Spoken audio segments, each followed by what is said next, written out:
This podcast is sponsored by eBay Canada.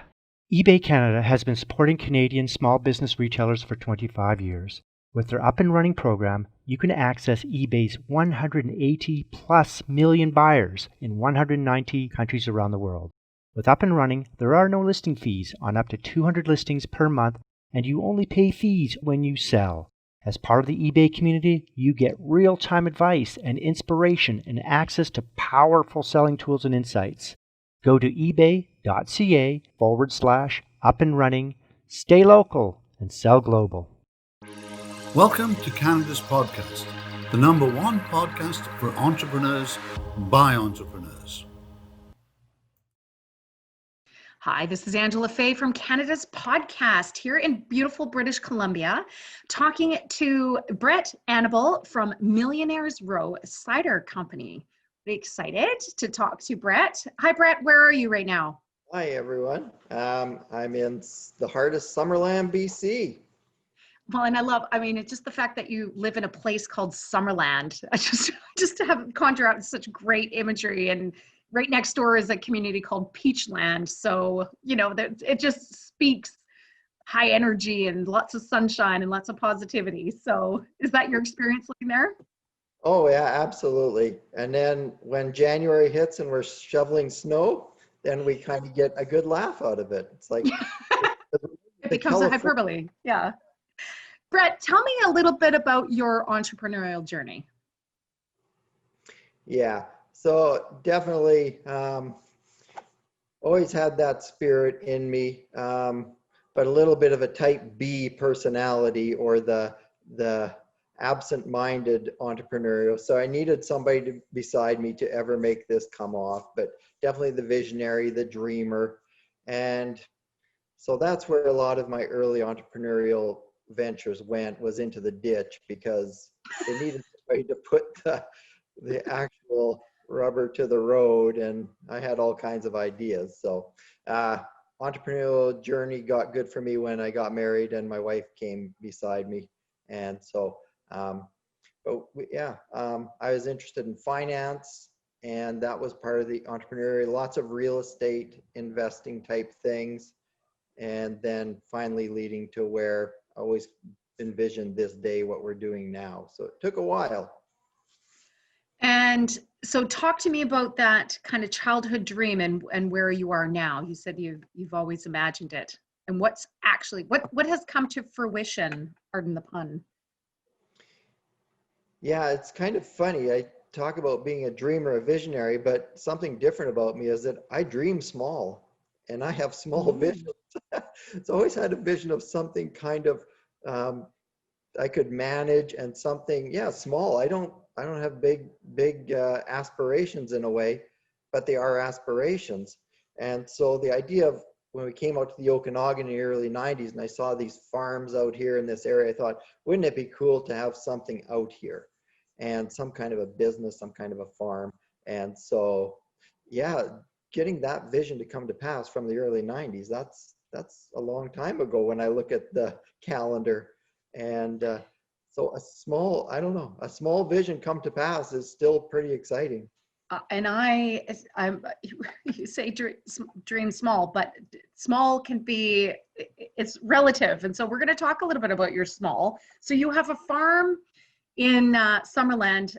Just for those who are in the field, what size is your farm? Yeah, so it's a 10-acre apple orchard. Okay. And that's why the decision to be an apple-based cidery. Okay. So really you went from buying a farm because you wanted to, have this childhood dream, impart this childhood or youth dream. And did you move there with your family?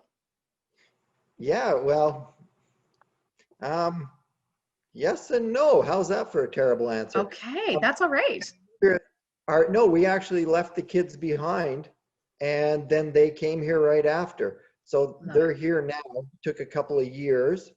So yeah, there was a couple of years of separation, but the plan was for them to come here. So it just had to happen in a certain order. The how doesn't always exactly present itself at the beginning, right? But so you're now there with, you are a a multiple family small farmer. Yes. Who's all involved now, Brett?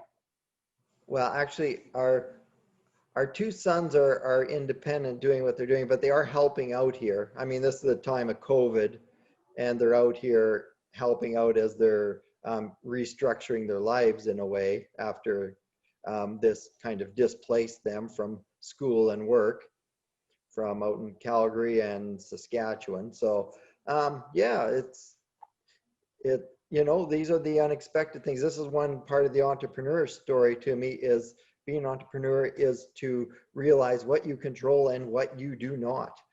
And you just anticipate what's coming down the pipe that you're not controlling.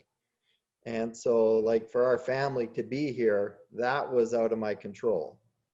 And certainly a desire, but it had to happen a certain way that So there's a bit of a global reset, and suddenly it worked in your favor to have family close by. Yeah. I love it. Now, obviously, you and your wife, and I apologize, what's her name? Janet. Janet. I look forward to meeting Janet in person. We've got some history because we have mutual friends from Southern Alberta, of Right. course, who, and in all fairness, I'm going to say your, I got presented with this Millionaires Row box of, because of this Millionaires Row box of cider from a loyal advocate that said, "And you need to try this." So this has been sitting in my fridge, and I have not tried it. Can you hold up yours for me for a moment? I can't see it because you're. I'm just gonna. So here's a Yeah, bottle. I love it. And so my plan was to do this in the afternoon so that we could actually share a tasting together. So, but I promised to do it. I promised to do it later on my own. My plan is to bring some cider advocates and taste these. But let's just jump into the story of Millionaires Row. How did you go from 10 acres of apples to cider? Well, because the goal was never apples, I was looking for something, like I wear out words. And so I was always wearing out the word purpose, find purpose. And eventually my wife even would start making fun of me. You're always talking about purpose. It's like, so like I say, the small things fill in, but I knew there had to be bigger purpose in everything. So I was looking for the bigger purpose. So there's an apple orchard. It's got to be a bigger purpose, and it got to be a bigger purpose. And so when the Millionaires Row story hit the apple orchard, I was out pruning in my orchard. My wife phones me. She's up hiking on a trail, and there's a sign up there. And it says on the trail that this area of land we bought in is known as Millionaires Row. There's all these influential Eastern Canadian businessmen, Lord Thomas Shaughnessy being one of them, well-known Canadian Pacific Railway president. They're all made this area known as Millionaires Row back in the early 1900s. So it's like, holy smokes, we bought a piece of land with a great historical story. And so when we came out here, we thought we'd do something with our piece of land. Cidery was an option. So as soon as that moment came up, I could see there was something bigger in the storyline. It's like, oh, Millionaires Row Cider Co. And there it is. And it was in a moment. It's just a flash. It is a moment. You get the moments of inspiration. When you're looking for something bigger that transcends yourself, you'll see it. Like otherwise it could pass by, but you have to be expecting something bigger than yourself to finally show up. I love that. You're actually looking for it. Because if I just looking for my own little desire, I'd miss that moment. And something that we talked about, and this is the sort of greenfield, the farming grassroots story that could be, my analogy is like Silicon Valley, right? In the States, where there were 7 founding entrepreneurs and people with resources that had this future focused vision for the area that they lived. They were in love with where they lived, and they loved their business, and they came together, 7 guys, formed Silicon Valley. Millionaires Row story is a little bit like that, but in a farming community. Can you share a little bit of what you've learned about this wisdom of the previous generation that you've landed upon quite by accident? Yes, and it is exciting. We get to tell so many people this story every day, and that's also beyond what I could have ever imagined, because it's a story that resonates with people. So now I get where I think the majority of people are at, and what we do have a common hope and desire, I do believe. The story Millionaires Row is quite simply the some of the wealthiest, most influential businessmen in Canadian history in the Canadian Pacific Railway and in the banking. And so I'll drop a few names like Lord Thomas Shaughnessy, R.B. Angus, Sir Edward Clouston, Mr. Hunt. What's his first name? Just losing it for a second. He was one of the most or Holt. Sorry, I said Hunt. Holt. He was one of the most richest men in Canadian history. Still is money to this day. And these guys, they show up here at Summerland early 1900s because they're all over Canada doing everything, and they see opportunity here. And so they see opportunity with the land area to the railway, and they start to make a land play here, and they start to develop the lands into fruit lots that people can come in and buy. They start the Summerland Development Company, and they throw out fruit lots for $100 per acre. People from all over Canada start coming in buying these 10-acre fruit lots approximately for the $100 per acre, and Summerland is born. And so in doing this, they're also doing all kinds of backstory things. They're developing the water flumes into here and the utilities. They're developing a community and area with a greater plan of fruit in the area and fruit onto the train into our Canadian Pacific hotels, fruit exporting throughout Canada. And that's why I have this sign up behind me about showing Summerland's fruit exports for 1918, or $500,000. So in the grand scheme, they had great designs. And in the end, they created opportunity for people with their wealth. And that's a little bit what we're starting to miss in our society. More opportunity created, and maybe a little less, I don't know if it's almost like a benevolence in a weird form, really just giveaways, win the lottery or get a handout, I don't know. It created opportunity. The history of this country of opportunities created, people thrive into that because you get purpose and meaning, and you take control of your destiny a bit, and away you go. So that's the Millionaires Row story. Was a win-win business deal with a land transaction and developing of an area that's had 100 years of just going great guns after its inception. Well, and fast forward to 2020 is, you're in the Okanagan area, some of the communities, Summerland, Peachland, Kelowna, Penticton, that sort of grouping of communities is, I believe, the fastest growing area in Canada. Obviously, it has geographic climate and some natural assets there that can't be replicated anywhere. But without the vision of these people 100 years ago, there probably wouldn't be the ecosystem and the infrastructure to be able to build on that. Would you agree? Oh, absolutely. So there is the vision of when you're doing something, certainly you benefit. The true entrepreneur spirit seems to say, I benefit, but you can really see how you're going to benefit other people with it. Yes. I remember seeing some stuff about the benevolence of the butcher. He actually does his job knowing that he is going to be benefiting somebody else. He will get the benefit, but you really work to benefit the other person. The person comes into the meat market. It's very simple economics, and then they come back and they're happy, and you get a gain, they get a gain. I don't know how these simple concepts have kind of been a little bit lost, taken hostage. I'm not sure what, but to get to regain them, I feel like as soon as you start to reestablish these principles, I see people kind of come to life in them and act hopeful. Love it. I just wrote down simple economics starts with benevolence. Right? There's a There's some magic there, absolutely. And being of service. Now, there's part of your story that I can't wait to tell, but before and because I can't think of anybody more apt to sort of be holding and creating the space for, this Millionaires Row story to continue. So congratulations on that. And we're going to talk about why I think, Brett, you're fantastic.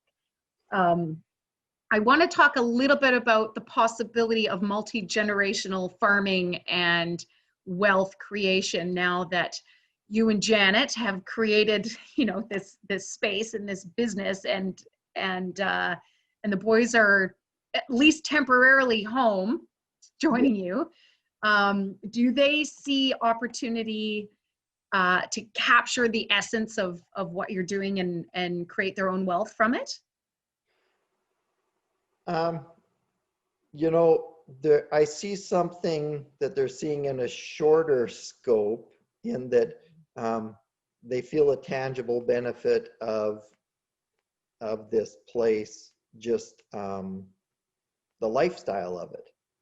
And so I do feel them starting to move into an understanding of what's more. And I think that'll continue to develop in them, because it's always interesting to me how, as much as, let's say that the generation before us has the truth or there's more wisdom, but you always have to capture it yourself. So it'll be interesting to watch that question you asked, how will my kids capture that understanding for themselves? So I'm still waiting to see that. Well, and let's just talk about lifestyle a little bit. That story, just a quick related story is, where there's a fisherman sitting in a boat trying to catch a fish, and he's having this beautiful sort of moment in his surroundings, and he's catching a fish, and somebody comes up to him and says, hey, you're great at catching fish. You could do more, and you could be bigger, and you can create a fish plant, and we could do more and more and more. And, and as they talk through that, the question is, what's more?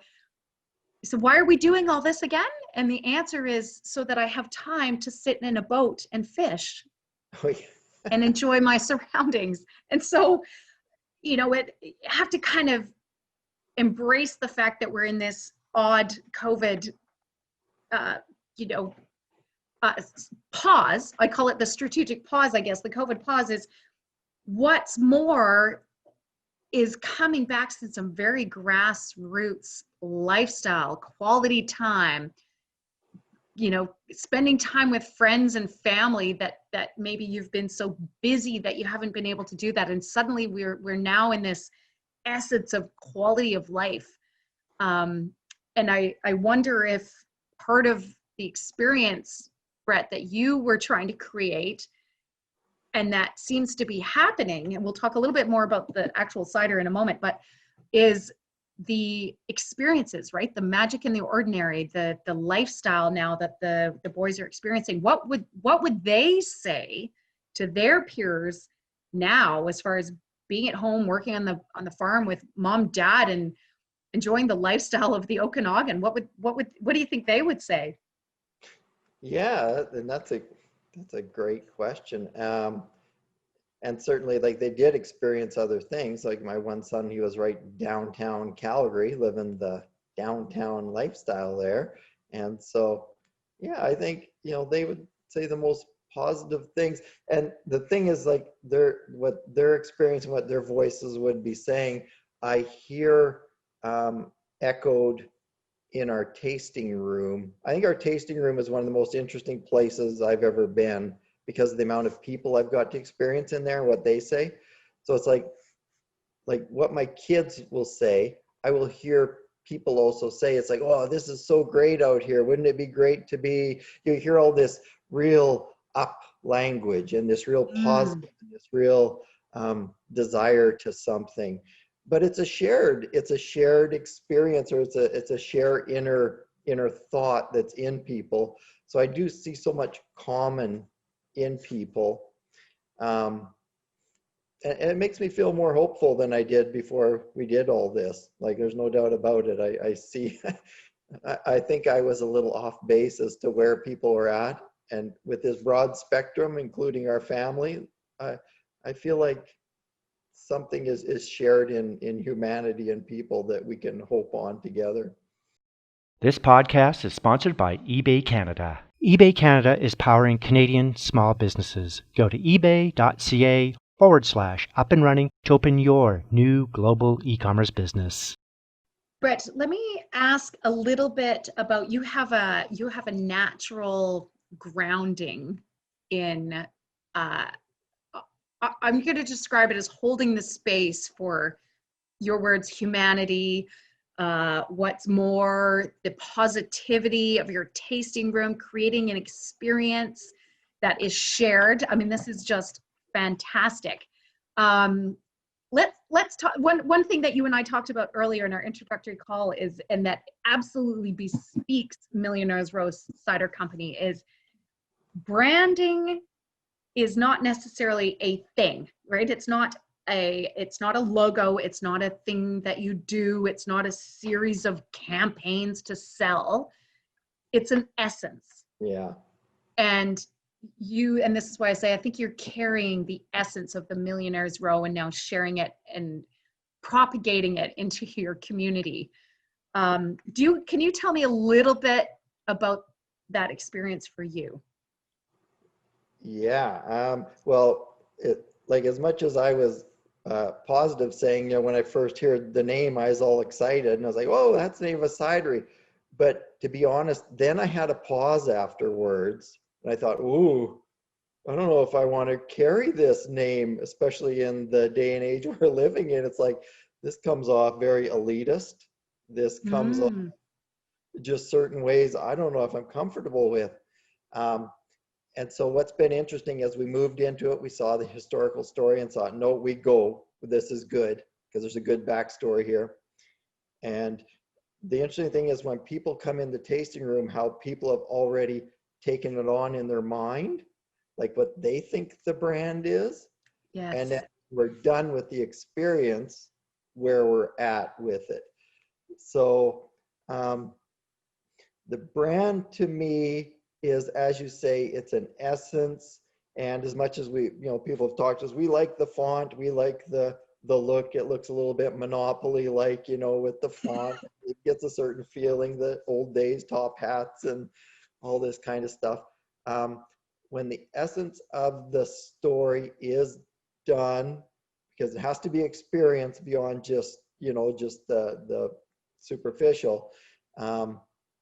Then I know that we have, it's funny, you've said it a few times about the create space for, because when people are done, they've shown their desire that they wish somebody would create space for them. Like we tell a story of these guys created space for other people. I say opportunity, but the other way to say it, and this is some of my, I'll just let anybody watching know, I do have some theological training. And it's interesting to me, if I could boil down my theological training into an essence, it's like create space for one another. Beautiful. The beginning of the Bible is a very short time showing God, about 30 some verses showing how God created everything. And then the rest of the book is showing how you create space for everyone else. Like, it's amazing the desire that's in people to have that done for them, and then they'll want to even reciprocate it. So when you see that these guys came in, created an opportunity, said $100 per acre, here's the land area, here's the opportunity, they're actually creating space, because nowadays the idea of consolidation, which is rampant through industries, consolidate, we're all worried about the small businessman being phased out. That's why this podcast is important. The small entrepreneur getting crunched to the big system, consolidate. This was the opposite story about distribution. Here's the land area. They didn't own it anymore. They sold it off into small lots, made smaller lots so more people could come in. Amazing. Instead of holding it, they distributed, created space, and the next 100 years is the evidence that thought works. Because families generationally everything exploded, prospered, and worked. So the essence of the story of the brand is, I could almost say, create space for one another would be a great slogan off of it. And when you get that feeling, I just feel like you can see the spark in people start to ignite. That should be what is and should be possible again. I love it. Brett, how, in your experience, what reading, or what, if people feel the essence of, you know, this, the energy in this podcast and your brand, and obviously I'm going to, I'm happy to have a tasting sharing if anybody wants to, you know, import some, or find some Millionaires Row. We should have like a live tasting. We should actually try this. I like this idea of, you know, if we can't travel to your tasting room, maybe we should create a digital tasting room one night. I love the idea. Great idea. And create space for positivity, and everybody can have a little bit of, I mean, this one is high and dry, but I'm just going to go through the box here because it's like Christmas for me. I haven't tasted it yet, but we've got Modern Miracle, Making a Mint, and Hop on Board. I mean, how positive can they get? They all, I'm sure, have a great story behind them, but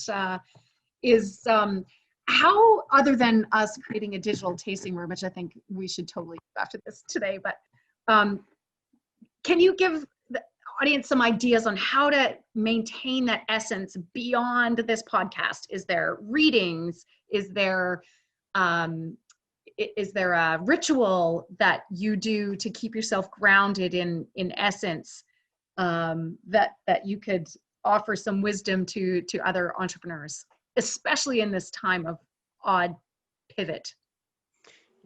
Yeah, well, you know, it's funny about in this world right now, everybody's talking about morality, right? So nobody just showed up when you were 5 years old and started doing business. Like, we all formed off of something. There's more to each and every one of you than just whatever business you're in. And a lot of people are in businesses that that's not their heart's desire, but that's okay. There's always room to do that business to the best of who you're formed to be. So it's interesting. Be true to your ethic. That's your underlying platform. Where do you even come from? Did somebody give you teach you the Bible when you're 5 years old? Did somebody teach you a different religion? Was there a system or series that forms your morality? So when you're really true to what your ethic and morality is, then you will do way better into this next part of what you're doing. So I mean, like, I don't know, I realize the way opportunity comes up, most people probably aren't doing exactly what they want to do. Like, even if you ask me, is this exactly what you want to do, be a cider on an orchard? I'd probably say no. I could still think of something that would have been my ideal. So we can all think of something that would have been the ideal thing. But if we're true to those things that formulated us to be who we are, we will start to transcend the situation we're in, and something better will come out of your product line. Something will come better out of your service. There is room for better, and it would stem from that. I believe that is where it shows up from. Well, and I'm highlighting, what is your heart's desire, your ethics, your morality. Be aware of what has crafted or helped you create your ideologies as an exercise that people can actually just do in the next week. Just maybe just spend some time and dig deep on the world according to Brett. I love it. I also want to make the suggestion that what I hear from you, Brett, is that really the cider is the means. Yeah. Right. It's the mechanism by which you get to engage with people in your tasting room and offer. And going back to the idea of the Millionaires Row, where they had so much to offer, and then they divided it up and shared it amongst those that were willing, that took the risk and came out to the Okanagan when it was undeveloped and jumped on board and decided let's be part of this fruit, you know, ecosystem. And you're the next generation, and you're now taking this cider and creating the space for others to have a taste of the good life. Yeah, and that's one of the fun parts of the story, where we get to use our, if we have any comedic ability or any skill. There's actually a point where we belittle these millionaires. Just, and when I say belittle, I mean, yeah, just take them down a notch. Yeah. Just humility and humbleness. Yeah, because they did their part. They got, like we like to say, they got the wheels under it. They got it going. And then we really like to emphasize what people did for the next 100 years. The real success in the story, and that's our Modern Miracle product. That's where we use that product, is that it's the next 100 years, the people that came in that were, you know, they weren't so well financed. They really were taking the risk. They were laying it all out there and making what it is. It wasn't these millionaire guys. It was the next 100 years of that spirit that built it into what we're standing in today. So then, you know, we just kind of take those guys down a notch, and we lift up the people who are just like me and you and all of us watching the podcast. You know, these were the elite and the ultra rich, the millionaires, and I'm sure they're not. I don't think Kevin O'Leary is watching the podcast yet. Maybe he's been on the podcast, by the way. Kevin's podcast, Kevin has. Serious? Yeah. Well, that's hilarious. Now I just got to eat. Or at least Brett was. Brett Wilson, sorry. But it might have been Brett, not Kevin. Yeah. Like him. Yeah, so the great part of the story is what people rise up to become. And so, yeah, we kind of level the field a little bit. And once again, you see that story resonate with people. And that's where these brands, like when you get into these, like what is Modern Miracle, what is Hop on Board, like our brands are definitely the conduit to tell these stories, which are really, really in our own personal essence, what we believe. And so at every step, we're telling it with some conviction and personal belief behind Absolutely. every bottle. So, yeah. Well, and I'm hoping to tap into your real tasting room before the end of the season this year. But Brett, how can people get a hold of you post podcast, and and also a hold of Millionaires Row if they want a taste of the good life? How do people get their hands on a cider, and how can they connect with you? Yeah, hands on the cider is limited because we are mostly localized. Definitely right in the area, few local liquor stores, couple local restaurants, and our tasting room. And we're very low on stock now. We'll be getting into a new run in the fall, of course, thank goodness. We're very grateful for a measure of success that we're having. And to contact us, we do have the regular social media outlets. Mainly Instagram is the best way to make our contacts. And we do have a website, millionairesrowcider.com. And yeah, Instagram is a really nice touch point. And yeah. And that your touch point on Instagram is actually called Millionaires Row Cider on Instagram? Yeah, I believe so. It's my son that looks after that. No problem.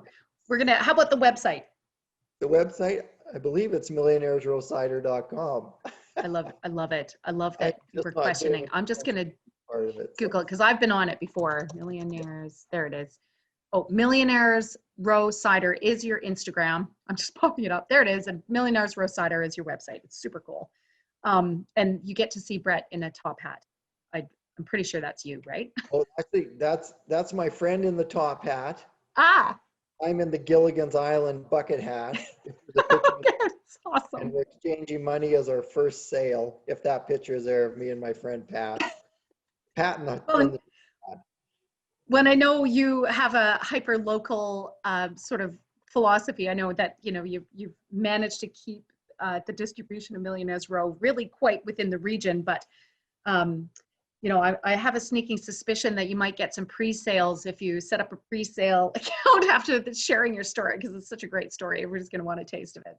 Yeah, well, thanks. Yeah, I know, like, we do have bigger aspirations, but we started small and have had this measure of success. So we are going to be expanding into next year, even into the uncertainty, which, you just have to have that kind of faith, and Absolutely. we'll manage that growth, and away we go. So yeah, I appreciate your encouraging words right there. So.